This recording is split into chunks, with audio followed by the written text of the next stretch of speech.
বাতিল প্যানেল কান্নার চাকরিহারাদের। কোথায় যাবেন, কি করবেন, উঠছে প্রশ্ন। শীর্ষ আদালতে বড় ধাক্কা খেল রাজ্য সরকার। 2016 সালের এসএসসি নিয়োগের সম্পূর্ণ প্যানেলই বাতিল করে দিল দেশের শীর্ষ আদালত। আগেই এসএসসিতে 26,000 নিয়োগ বাতিলের নির্দেশ দিয়েছিল কলকাতা হাইকোর্টের বিচারপতি দেবাংশু বসাকের ডিভিশন বেঞ্চ। কলকাতা হাইকোর্টের সেই সিদ্ধান্ত বহাল রাখল সুপ্রিম কোর্ট। 2016 সালের এসএসসি পরিচালিত নিয়োগ প্রক্রিয়ায় অনিয়ম ও ব্যাপক দুর্নীতির অভিযোগে সরগরম হয়ে ওঠে রাজ্য রাজনীতি। এসএসসি মামলায় প্রায় 5,000 চাকরি বাতিলের নির্দেশ দিয়েছিলেন কলকাতার হাইকোর্টের তৎকালীন বিচারপতি অভিজিৎ গঙ্গোপাধ্যায়। সেই নির্দেশে স্থগিতাদেশ দেওয়া হয়, মামলা গড়ায় সুপ্রিম কোর্ট পর্যন্ত। বৃহস্পতিবার হলো সেই মামলারই রায়দান। চাকরি হারালেন প্রায় 26,000।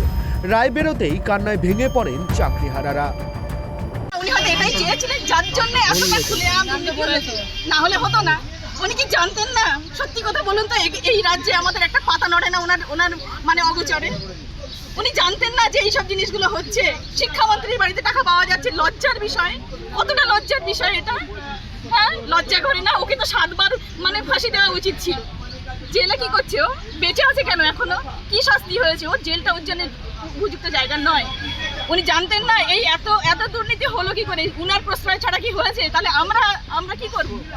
কিন্তু মনে বিশ্বাস ছিল যে বিচার ব্যবস্থা বলে কিছু এখনও বেঁচে আছে, সেটার ওপর বিশ্বাস এবং সম্মান সব কিছুই ছিল। আজকে সেগুলো সবই গেল। তাহলে তদন্ত করার দায়িত্ব সিবিআইয়ের হাতে ছিল, আরও অনেক সংস্থার হাতে ছিল। তারা যদি ব্যর্থ হয়, তাদের ব্যর্থতার দায় কি আমাদের? তার জন্য আমরা এইভাবে ভুগবো? এত বছর ধরে চাকরি করার পরে চাকরি চলে যাওয়া এইভাবে, এটা কি সম্ভব? যোগ্য অযোগ্য আলাদা করতে কারা পারলো না? এতে তো আমাদের কোনো দায় ছিল না। এক ধাক্কায় সম্পূর্ণ প্যানেল বাতিল সুপ্রিম কোর্টের। কোথায় যাবেন চাকরিহারারা? তাদের ভবিষ্যৎ কি? প্রশ্ন তুলে সরব বিরোধীরা। মুখ্যমন্ত্রী মমতা বন্দ্যোপাধ্যায়কে নিশানা করে তীব্র ক্ষোভ উগরে দিয়েছেন বিজেপির রাজ্য সভাপতি সুকান্ত মজুমদার।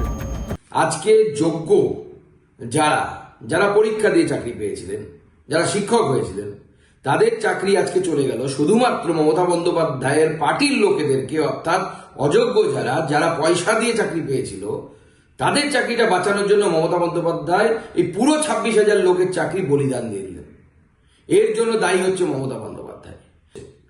মমতা বন্দ্যোপাধ্যায়ের এসএসসি স্কুল সার্ভিস কমিশন, রাজ্য সরকার কেন যোগ্য এবং অযোগ্য এই পৃথকীকরণ কেন করে দিলেন না?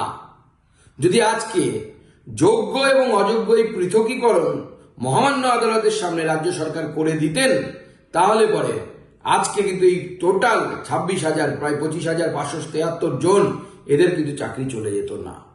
আমরা খুব শীঘ্রই এর বিরুদ্ধে পথে নামছি। ভারতীয় জনতা পার্টি এর বিরুদ্ধে আন্দোলন করবে। রামনবমী পার হয়ে গেলেই ভারতীয় জনতা পার্টি পূর্ণ শক্তি দিয়ে এর বিরুদ্ধে নামবে। পিছিয়ে নেই বাম কংগ্রেসও। রাজ্য সরকারকে তীব্র কটাক্ষ সুজন চক্রবর্তীর। 1 বছর সময় পেলেও সরকার কেন যোগ্য অযোগ্য বিচার করতে পারল না? কেন হাজার হাজার ছেলেমেয়ের জীবন নষ্ট হলো? প্রশ্ন তুলেছেন সিপিআইএম নেতা। 1 বছর সময় পেয়েছিল আমাদের রাজ্যের সরকার যে কারা যোগ্য কারা যোগ্য না তা স্পষ্ট করুন। 1 বছর লেগে গেল, সরকার যোগ্য অযোগ্য স্পষ্ট করতে পারল না। কত টাকা খেয়েছে? হাজার হাজার ছেলেমেয়ের জীবন ধ্বংস করছে কেন? কিছু অযোগ্য অপদার্থ যাদের টাকা নিয়ে চাকরিতে ঢুকিয়েছে রাজ্য সরকার এবং শাসক দল, তাদেরকে রক্ষা করার জন্য যারা যোগ্য তাদেরকে খারিজ করতে হলো। সরকার দাঁড়ালো অযোগ্যদের পাশে। যে সরকারের অপদার্থতায় এবং যে সরকারের দুর্নীতির ভয়াবহতায় কার্যত যোগ্য ছেলেমেয়েদের চাকরিও চলে গেল, তাদের কার্যত বার করে দেওয়া হলো। লাথি মেরে এই সরকারকে বাতিল করা উচিত। লাথি মেরে এই সরকারকে বাতিল করা উচিত যারা যোগ্য ছেলে মেয়েদের পেটে লাথি মারলো এইভাবে, তাদের টাকা ফেরত দিতে বলেছে। ভয়াবহ। চাকরি বাতিল ইস্যুতে প্রতিক্রিয়া দিয়েছেন প্রদেশ কংগ্রেসের সম্পাদক সুমন রায়চৌধুরী এবং প্রদেশ কংগ্রেসের মুখপাত্র সৌম্য আইচ রায়। তারা কি জানিয়েছেন শুনে নেব।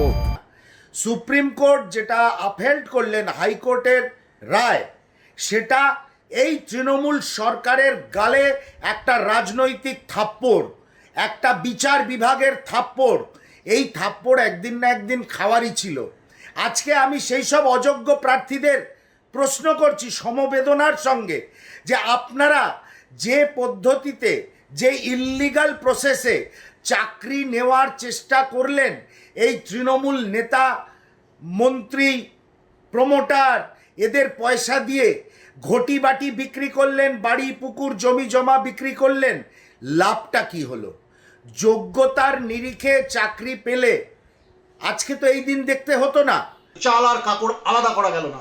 এই সারা বাংলা জুড়ে যে হাজার হাজার ছেলে মেয়ে আজকে রাস্তায় বসে আছে, এই যে অব্যবস্থা, এই যে দুর্নীতি, শিক্ষামন্ত্রী থেকে শুরু করে একটা দপ্তর, শিক্ষা দপ্তরের আমলা, মন্ত্রী, শান্তি সব জেলে, কিন্তু মাথারা আজও অধরা। এই টাকা পয়সার ভাগ ওপরতলা পর্যন্ত গেছে। শুধুমাত্র এরা নয়, এই অর্গানাইজ সিস্টেমিক করাপশানের বলি হলো বাংলার ছেলেমেয়েরা। এই তাদেরকে আজকে এই সরকারের দুর্নীতির জাঁতা কলে পিষে শেষ হতে হলো। এর দায় এবং দায়িত্ব এ রাজ্য সরকার এবং মাননীয় মুখ্যমন্ত্রী আপনাকেই নিতে হবে। প্রসঙ্গত, নিয়োগ দুর্নীতি মামলায় 2022 সালে গ্রেপ্তার হয়েছিলেন তৎকালীন শিক্ষামন্ত্রী পার্থ চট্টোপাধ্যায় এবং তার ঘনিষ্ঠ অর্পিতা মুখোপাধ্যায়। এই মামলায় মিডলম্যান প্রসন্ন কুমার রায় ও প্রদীপ সিনহাকেও গ্রেপ্তার করা হয়। গ্রেপ্তার হন মধ্যশিক্ষা পর্ষদের প্রাক্তন সভাপতি কল্যাণময় গঙ্গোপাধ্যায়ও। গত বছর 22শে এপ্রিল কলকাতা হাইকোর্ট 2016 এসএসসি প্যানেল সম্পূর্ণ বাতিল করার রায় দেয়। হাইকোর্ট স্পষ্ট জানিয়ে দেয় এই প্রক্রিয়া সম্পূর্ণ অবৈধ। পরবর্তীতে রাজ্য সরকার এই রায়কে চ্যালেঞ্জ করে সুপ্রিম কোর্টের দ্বারস্থ হয়।